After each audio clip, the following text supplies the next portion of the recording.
Assalamualaikum warahmatullahi wabarakatuh. We are from Group C. My name is Nurul Amira Najwa binti Salehuddin. My name is Noziana binti Hamdan.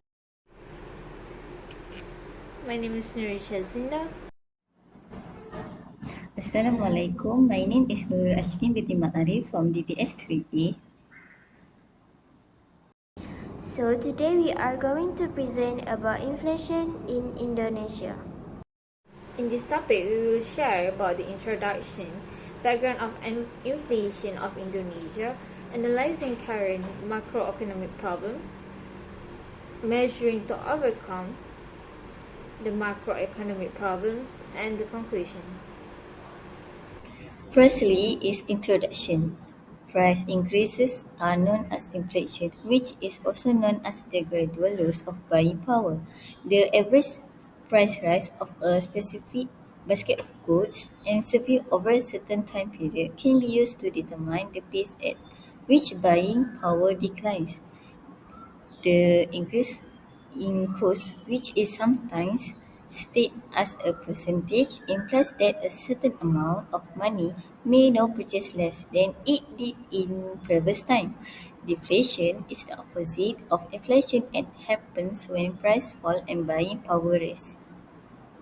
Inflation measures the total effect of the price increase for goods and services, affecting the general public's cost of living and economic growth. Persistent inflation occurs when a country's money supply expands faster than its GDP, affecting the general public's purchasing power. Inflation can affect the economy in several ways. For example, if inflation causes a nation's currency to decline, this can benefit exporters by making their goods more affordable when priced in the currency of foreign nations. However, this can hurt importers by driving up the cost of items created elsewhere. Increased inflation may also stimulate demand as buyers may hurry to buy things before they become even more expensive. Conversely, savers may find that the true worth of their saving declines, which will reduce their capacity to make future investment of purchase. I want to explain about the background in inflation of Indonesia.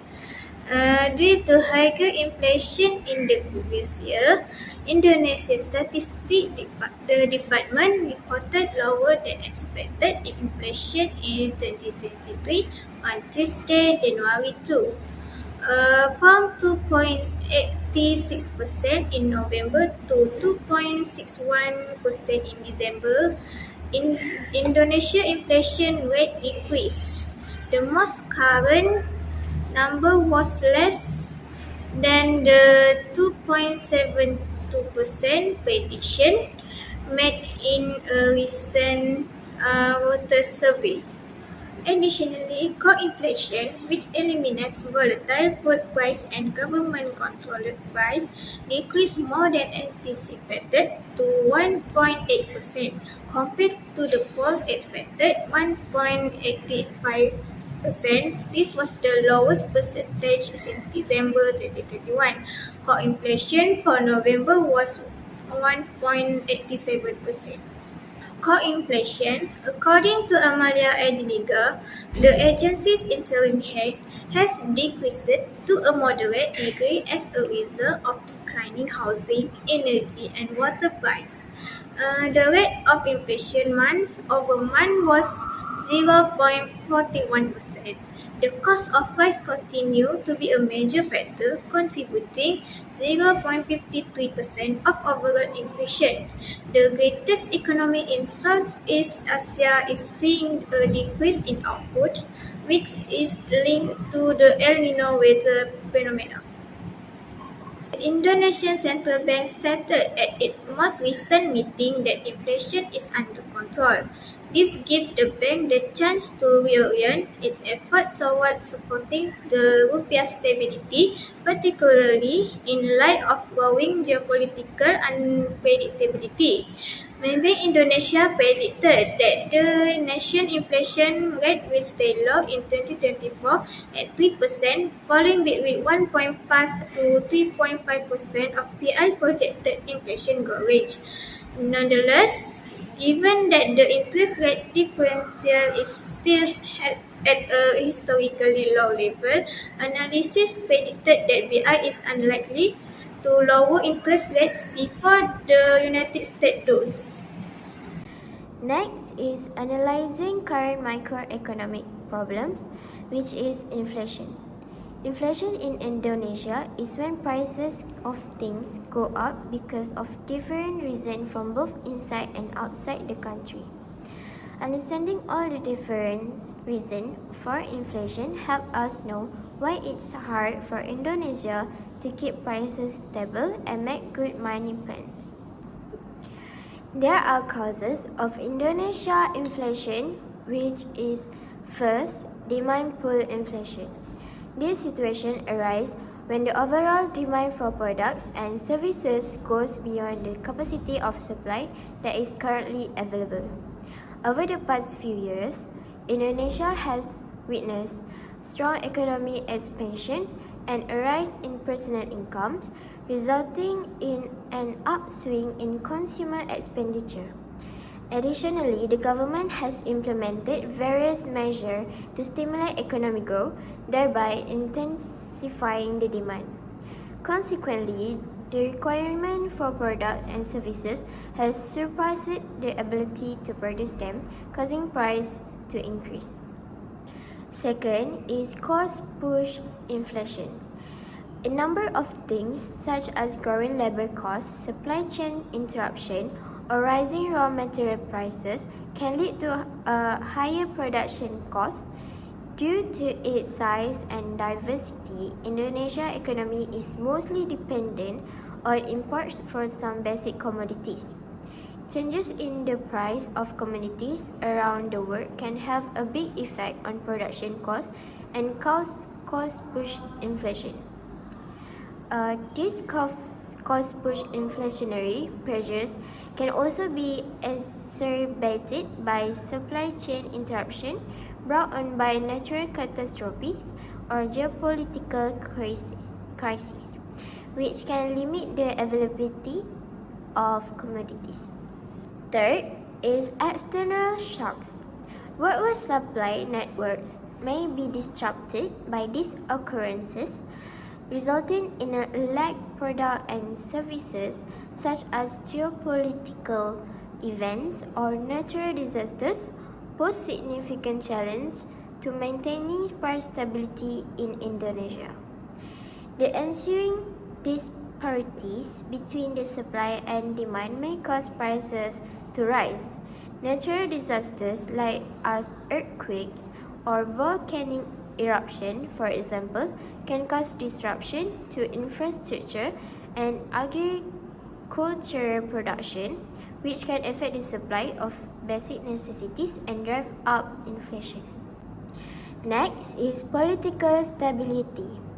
When there is uncertainty in the political climate, it can have a negative impact on economic policy, affecting investor confidence and disrupting economic activity.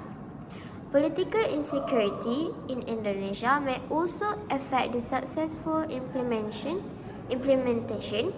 of economic measures, causing inflationary tendencies. Lastly, monetary factors. The expansion of the money supply, which is frequently impacted by central bank policies, has the potential to cause inflation.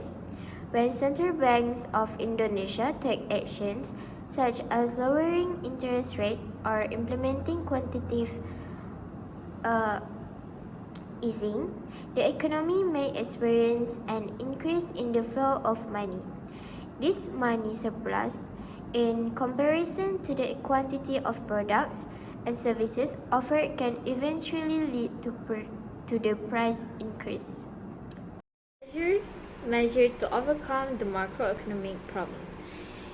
First, to increase interest rate. The central bank can raise interest rate to reduce the amount of money circulating in economy, which can help to lower inflation. Second, decreasing government spending. By reducing government spending, the government can lower the amount of money entering the economy, which can help to reduce inflation. 3. Increasing taxes. Raising tax can also reduce the amount of money circulating in the economy, which can help to lower inflation. 4. Increasing the value of rupiah. The Indonesian government can take measures to increase the value of rupiah against the other currency, which can help to reduce inflation. 5. Domestic production. The government can encourage domestic production to reduce dependence on foreign imports, which can help to reduce inflation. 6. Encouraging export. The government can also encourage export to increase demand for the rupiah, which can help to increase its value and reduce inflation. Lastly is the conclusion. Indonesia's higher inflation over the past 2 decades is attributed to factors like inflation inertia, political instability, inflationary monetary policy, and currency depreciation, while structural factors like economy, openness, and public debt burden do not. In Indonesia, reducing inflation requires a consistent monetary framework and credibility. Bank Indonesia must build credibility to accelerate convergence and reduce costs. Establishing a strong inflation targeting framework could significantly reduce inflation to regional standards. That's all from me and from us. Thank you.